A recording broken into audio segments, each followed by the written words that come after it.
Bismillahirrahmanirrahim. Assalamu alaikum dear students. I am Arif and I welcome you all to the next session of the lecture series on Internet Working with Linux. Well, today is the closing part of what we started in session number 10, which was an overview of the World Wide Web. In session 11 and 12, we talked about Apache Web Server and a bit about PHP to create dynamic web pages. In session 13, we discussed MySQL Server quite in depth. And today, inshallah, we will sum it up by creating a web application using LAMP. Before we design and deploy our web application using LAMP, that is Linux, Apache, MySQL, and PHP, let me tell you what LAMP is. It is an open source web application software stack that lets you design your web application. So let us first install the required software packages on our Ubuntu server machine. Although we have done it before, but just for a review purpose, let's do it again. Let us first install the Apache web server. Required packages for that: apt-get install Apache 2 as well as Apache 2-doc. Okay. We have already discussed the world famous Apache web server in two of our previous sessions. If you have not seen those, I strongly recommend that you should see and practice those two before seeing this one. But anyway, Apache is an open source web server and is available for all Unisys, Linux, Mac, as well as for Microsoft platform. Okay, let me clear screen and let me install the MySQL server. apt-get install MySQL-server. Well, again, this is the newest version. And you all know that MySQL is a famous relational database management system and is available for Microsoft Windows, all distributions of Linux, and all Unisys like FreeBSD, NetBSD, and so on. And the version of MySQL version, well, it is 5.7.20. This is, of course, the latest. Okay, let me install PHP now. Well, we talked about PHP, which is an acronym for Hypertext Preprocessor, in our session number 11. PHP is an open source server-side scripting language and runs on all Unisys, Linux, Mac, as well as on Microsoft platform. It is compatible with many web servers, including Apache, as well as with Internet Information Server of Microsoft. And you can use PHP to connect with a variety of databases like MySQL, Microsoft SQL, MariaDB, Oracle, and the list goes on. So let me install it. apt-get install PHP. Let me also install the package lib apache 2-mode-php. This package provides PHP module for Apache 2. And let me also install php-mysql. This package contains dynamic shared objects that add MySQL database support to PHP. And let us also install php-mcrypt. And this mcrypt adds encryption support to PHP. Okay, we are done. We have already installed it in our previous session. Well, dear students, if you are a GUI lover, you can install a package XAMPP that contains Apache along with PHP and MySQL database engine. And that is available for Windows, as well as Mac, as well as for Linux. And if you are a hard-coded Windows lover, you can use the WAMP server instead. But anyway, after we have installed all the required packages, the next task is to configure them one after another. Let's first do with the Apache web server. We all know the configuration file of Apache web server are located in @c apache2. Apache2.conf is the main configuration file. We talked about this in the previous sessions. We have modes available and modes enabled directory. These are the two directories that contain configuration files related to the available and enabled modules respectively. We have done this using a2nmode and a2dismode commands for enabling SSL over HTTP in our HTTPS session. I think the session number was 12. Then we have the sites available and sites enabled directories. These are the two directories that are used to manage virtual host configurations. We have also done this using a2nsite and a2dissite commands in order to host multiple websites on the same server. And we have done this as well in our session number 11. Enough of review regarding configuration of Apache web server. Let's move with the default values and let's check the status. Systemctl status Apache 2.service. It is up and running. Let me check out netstat -ant and let me grep AT. So our Apache web server is of course listening at port 80. Okay, dear students, let us now move on to the configuration of MySQL database server, and its main configuration file, as we have seen before as well, is MySQL d.cnf. Let me check that out. Let me open it in Vim. @c mysql.conf.d directory, and in that we have mysql d.cnf. The main entry which we changed previously as well was this bind address.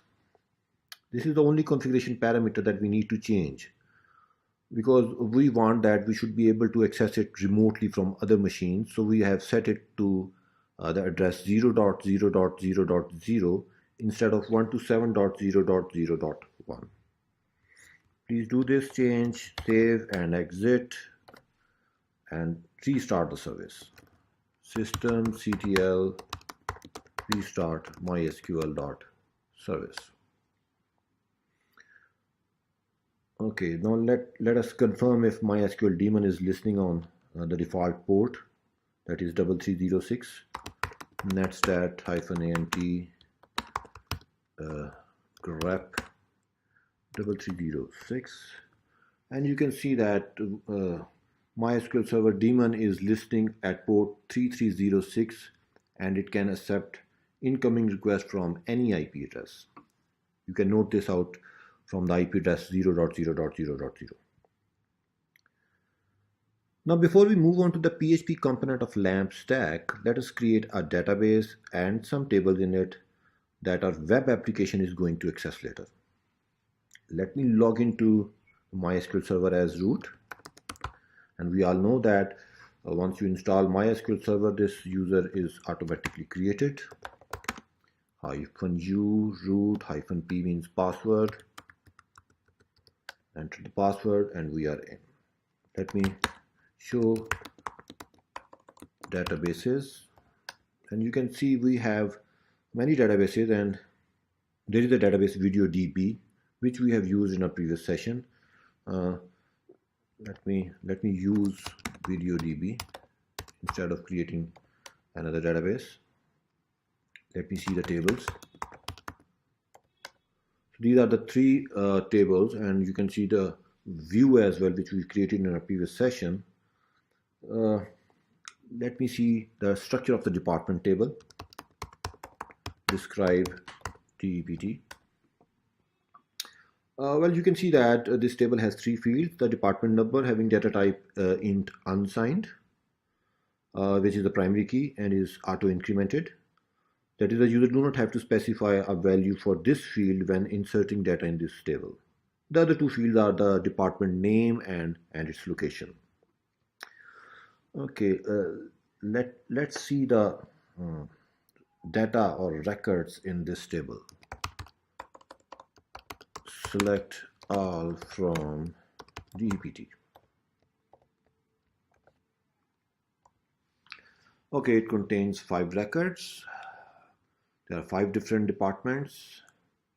So this is the simplest table. To keep things simple, our web application is going to just read the records in this table and display them on the client browser. And later we will extend our application to insert, update, and delete the records in this table. For this to work, one more thing which as a database administrator we need to do is to create a user who can perform these tasks on this database, that is VideoDB. So right now I am root. Let me create a user and grant him appropriate privileges. Create user. Let me name the user Hadid, and should be able to log in from any machine. Identified by the password. Let the password be PUCIT. So the user is created. Let me grant him appropriate privileges.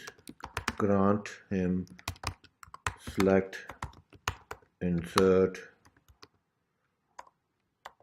update, delete. Okay, that's enough. On VideoDB and on all the tables of VideoDB to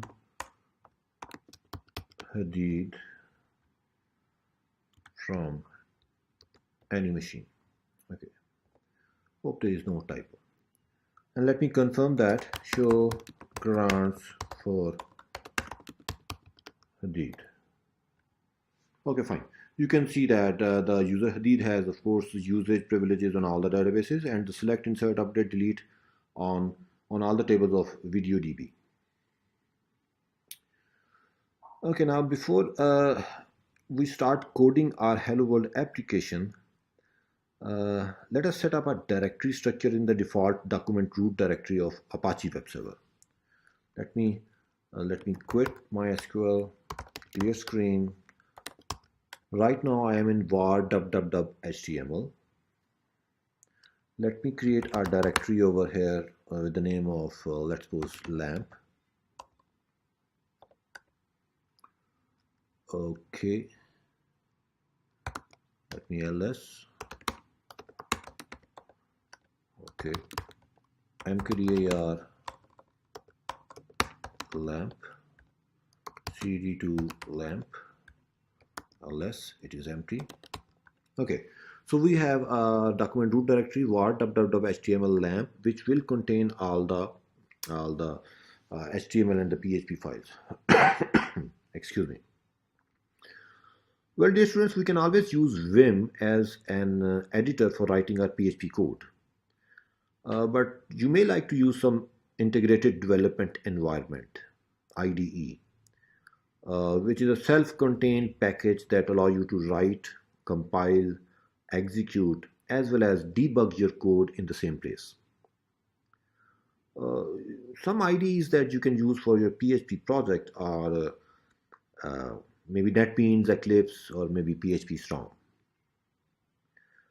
Well, dear students, most of the IDEs are focused on a single language and contains the compiler or interpreter and debugger specific to that language. Some of you might like to use code editors instead, which are more general purpose in their capabilities, being able to work with a number of programming languages. Code editors are limited to writing code only and do not go beyond that stage. The IDEs as well as the code editors, they both provide good features like code completion, hints, highlighting section of code, and maybe custom folding of different section of your code for better readability. Some code editors that you can use with your PHP projects are Atom, Coda, JEdit, Notepad++, and Komodo Edit. Okay, enough of discussion. Let us move on to our Mac machine now. So, this is our Mac machine over here. I have already installed Komodo Edit. Let me check out. Yes, we have Here the Komodo edit. And to save time, I have already written a PHP file uh, that when called from a browser connects to the VideoDB database, queries all the records from the department table, and generates a dynamic HTML page containing all the records and send it back to the client. So let's discuss this. You can see starting from here is the PHP code that is embedded within this HTML file. The first line is of our interest is MySQLi underscore connect. Oh, well, before I start discussing this code, let me tell you that PHP 5 and later can work with MySQL database using MySQLi as well as PDO, PHP data objects. While MySQLi is an extension of MySQL where I means improved. Both MySQLi and PDO are object oriented. However, MySQLi also offers a procedural API. In today's session, I will be using procedural API of MySQLi. Maybe sometime later we will talk about PDO as well, which can work with over 10 different database systems other than MySQL. Anyway, let's start discussing the code. MySQLi underscore connect is the function. This function opens a connection to MySQL server and returns an object representing the connection to MySQL server. We are passing four parameters to it. The first is the IP of the server, that is 192.168.1.100. Then we have the username. We have created this user in MySQL. Hadid, this is the password, and this is the name of the database that we are interested to connect to. Well, this function will return a connection object, and if it fails, it returns false. And over here we have done the error handling. The div function basically prints this message and exits the current script. We have concatenated this message with the message that will be returned by MySQLi underscore connect underscore error function. And this function actually returns a string describing the last connection error, if any. Okay, in this line we have created a string that is select department number, dname, location from the department, all the three fields. This is a variable query, and then we have used the function MySQLi underscore query. This function performs a query against the database. We are passing it two arguments, the connection object, this con object that we have received from MySQLi underscore connect, and we are also passing it the query object which we have received from here. This MySQL query function returns another object which we have received in this RV, and if in case of error we have done some error handling, and then over here we have created a table, and I have created the header of the table showing three fields: department number, department name, and location. It's simple. Okay, over here this is the loop, and this loop I am iterating over all the records that I have got in this RV. I have used this function MySQLi underscore fetch underscore soc. Well, this function is passed one argument, which is the MySQLi underscore result object, which we have received from here. This function actually fetches a record as an associative array. And you can say that it returns an array of strings representing the fetched row. And we can access these using the column names. So the first time it will run, we will display the first record, the second time the second record, the third time the third record, and finally, once the records are over, this loop will terminate. Then we finally do call the MySQLi underscore close function that is used to close the connection which we opened using MySQLi connect. Okay. So if I sum up the entire code, I can divide it into 4 steps. The first step is connect to the server using MySQLi connect function. Then perform the query using MySQLi underscore query function. In the third step, we use MySQLi underscore fetch assoc function to get the records and display them on screen. And finally, we close off the connection using MySQLi underscore close function. Okay, now we have written this code on our Mac machine. I need to copy this onto the server. Right now over here, this is the terminal of my MacBook Pro. Let me check out the host name. Let me check out the IP address. This is 192.168.1.99.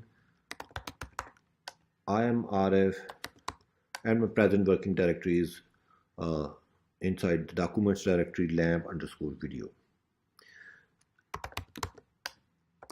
And right now we want to copy this file, this underscore department.php, to this directory on our Ubuntu server, which is empty right now.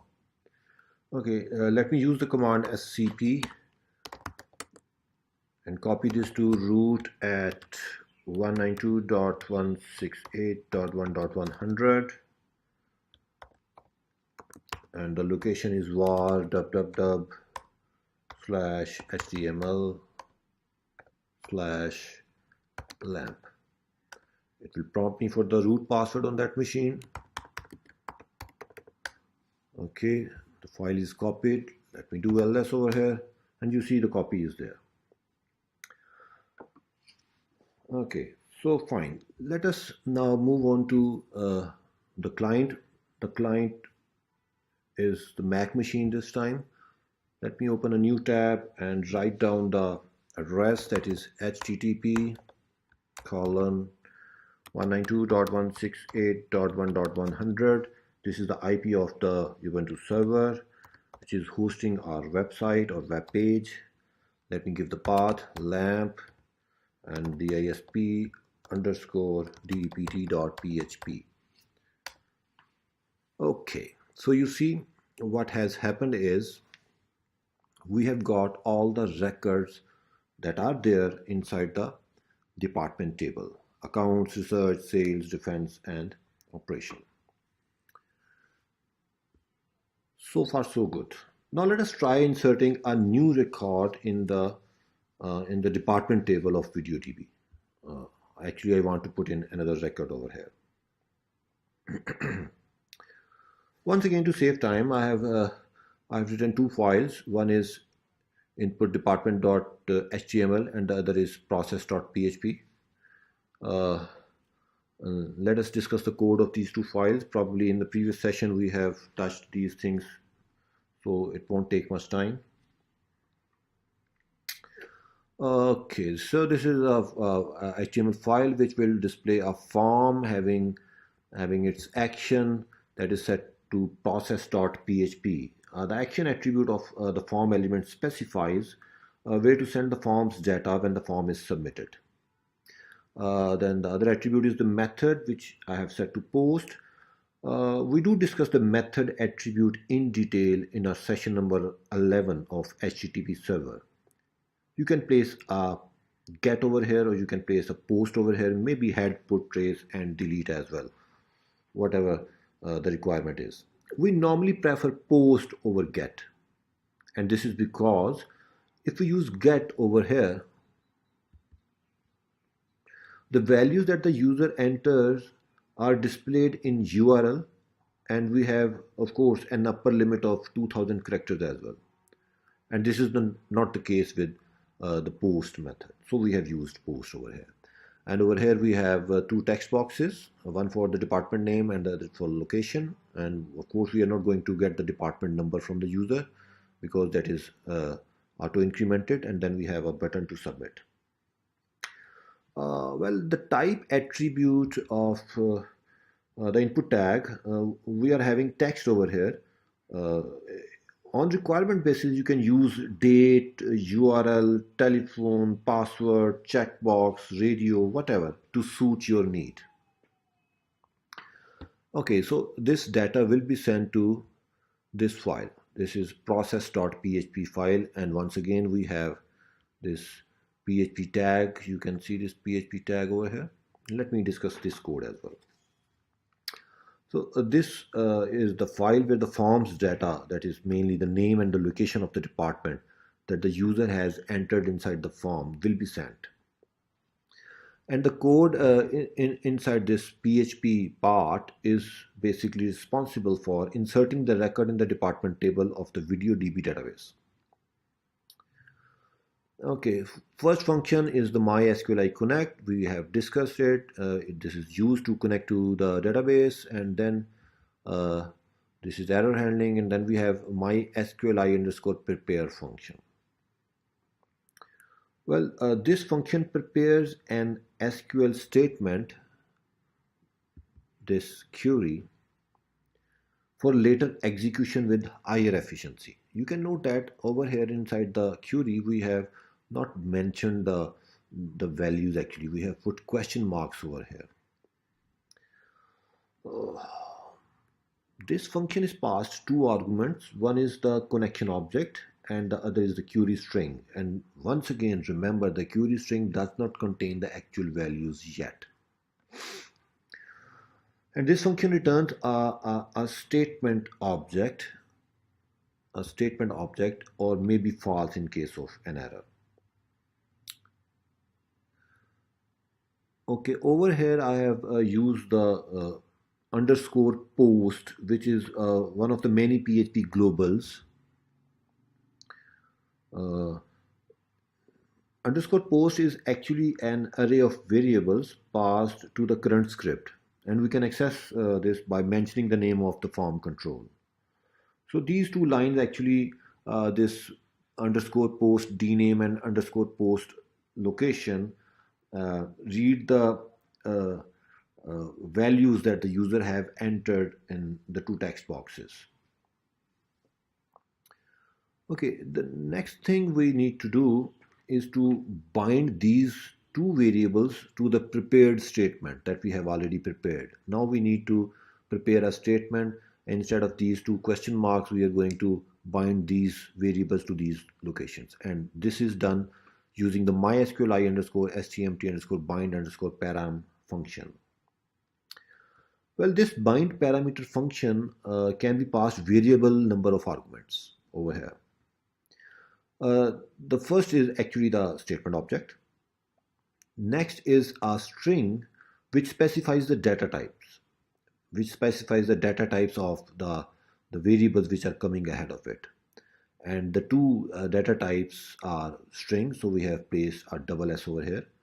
If there is an integer, you can place I. For double, you can use D. For blobs, you can use B.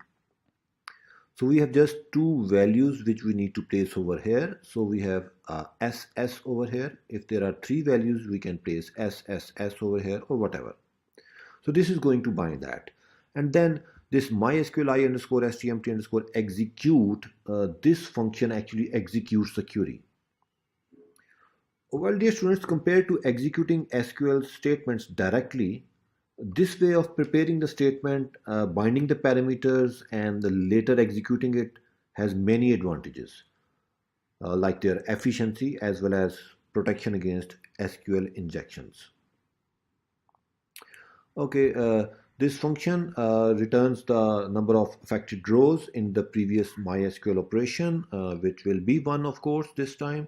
And if it is 1, we will display that the department record has been entered correctly, and we close the statement object and we close the database connection. And in case of error, we display this. So this is the process.php file. Once again, remember this code we have written on our Mac machine, and we need to copy it to the MySQL server. Remember, over here we just have display underscore department.php file. The other two files are not here. Let me repeat the above command. Using SCP, I'm going to copy input underscore department.html. So it has been copied. I also need to copy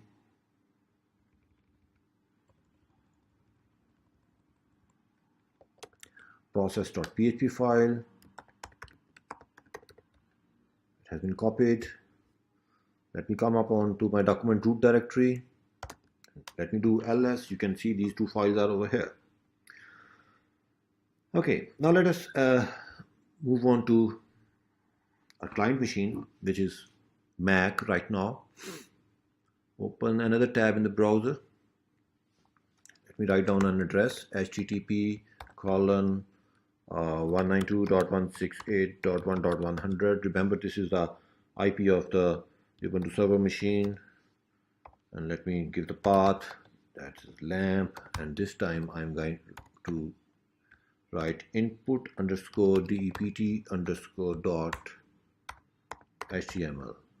So once I press enter, it will display the form in front of me, and let me enter the name of the department, let's suppose marketing, and the location is, let's suppose, Jhelum, and I submit it, and the department is entered. Let me come up over here and let me refresh this page, and you can see the new department is there. Let me add another department. Let me move back and let me enter the next department. I'm sorry, the text boxes have not been cleared. Sorry for bad coding. Let the new department is banking, and the location is, let's suppose, Murray, which is full of ice or snow these days. Let me submit. The record has been entered. Let me refresh, and the data is there. Okay, so that was really fun.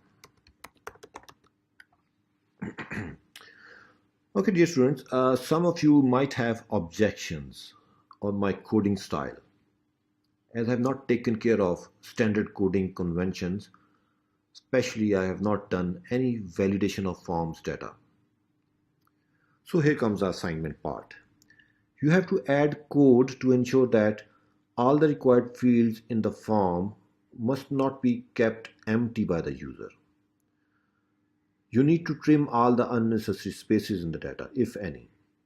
Similarly, you need to ensure that if there is a telephone, email, or a URL field in the form, the user must enter data in a valid format.